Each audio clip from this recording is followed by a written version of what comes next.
Judgment in the matter of Warner versus Scapa flow charters. Lord Hodge will explain the decision of the court. This appeal is concerned with the interpretation of a provision in the Athens Convention relating to the carriage of passengers and their luggage by sea, 1974. Article 16 of the Athens Convention requires that an action for damages be raised not later than 2 years after a passenger would have disembarked the vessel on which he had travelled, but it allows domestic law to extend that period by up to 1 year. In 2012, Mr. Lex Warner chartered a vessel operated by Scapa Flow Charters, who I'll call SFC, to go on a diving trip with others in the north of Scotland. On 14th August, when in his diving gear and preparing to dive on a wreck which rested in 88 metres of water near Cape Wrath, he fell on the deck of the vessel. He went ahead with his dive, but got into trouble underwater. His colleagues were able to bring him to the surface and back onto the vessel, but sadly were not able to revive him, and he was pronounced dead. His widow, Debbie Warner, sued SFC, seeking damages for herself and for her young son, who had been born in November 2011. She alleged that SFC had been negligent and that negligence had caused her husband's death. The merits of her claim have not been determined because SFC raised a limitation defence under the Athens Convention, arguing that the claim was time-barred because it had not been raised within 2 years of the date when Mr. Warner would have disembarked the vessel. Article 16 of the Athens Convention provides for the 2-year limit, which I have mentioned, but it also provides that the law of the court which hears the case governs, and I quote, the grounds of suspension and interruption of limitation periods. Thus, the domestic law of the court hearing the case can extend the 2-year time limit, but for 1 year only, as the article also provides that no action may be brought after the expiration of 3 years from the date when the passenger would have disembarked. Mrs. Warner raised her action after the 2-year period had expired, but before the expiry of the 3-year backstop. In the outer house of the Court of Session, the Lord Ordinary upheld SFC's time-bar defence and dismissed the claim of both Mrs. Warner and her son. Mrs. Warner appealed to the inner house of the Court of Session, which allowed her appeal, but only so far as it related to her son's claim.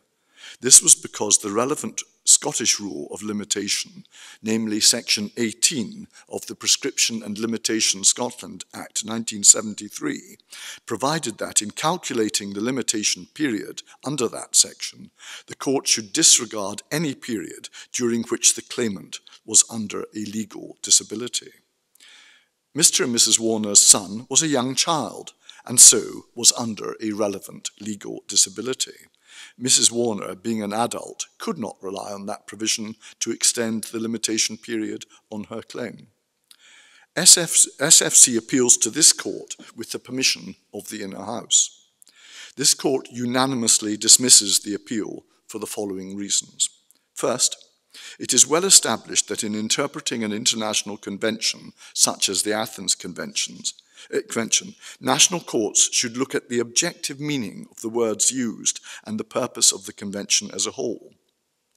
The national court does not look at its domestic legal precedents, which predated the convention in question, but construes the convention on broad principles which would be generally accepted by courts in other jurisdictions. With this in mind, the court, secondly, does not accept the appellant's argument that it should interpret the words suspension and interruption as having a technical meaning derived from certain civil law systems as distinct from common law systems. In any event, the court does not find any uniformity of understanding of the word suspension within the civil law systems which SFC has cited. In addition, an interpretation of the word suspension, which did not cover domestic rules, which postponed the start of periods of limitation, would give rise to serious anomalies. Thirdly, The court in any event considers that the natural meaning of the word suspension is not confined to something which gives rise to a break in a period or course of events which is already in train, but extends to the postponement of the start of that period or course of events. Fourthly, Article 16, when it looks to the domestic rules of suspension and interruption, doesn't require that those rules extend expressly beyond the domestic sphere to cover limitation periods in international conventions. And fifthly, on a proper construction of Section 18 of the Scottish legislation, the suspension does not postpone the start of the limitation period, but by instructing the court to disregard the time during which the pursuer of the action is under a legal disability, postpones the expiry date of that period. In the result, and in agreement with the Inner House, the court holds that Mrs. Warner's claim on behalf of her son is not barred by the 2-year limitation in the Athens Convention. Thank you. The court will now adjourn.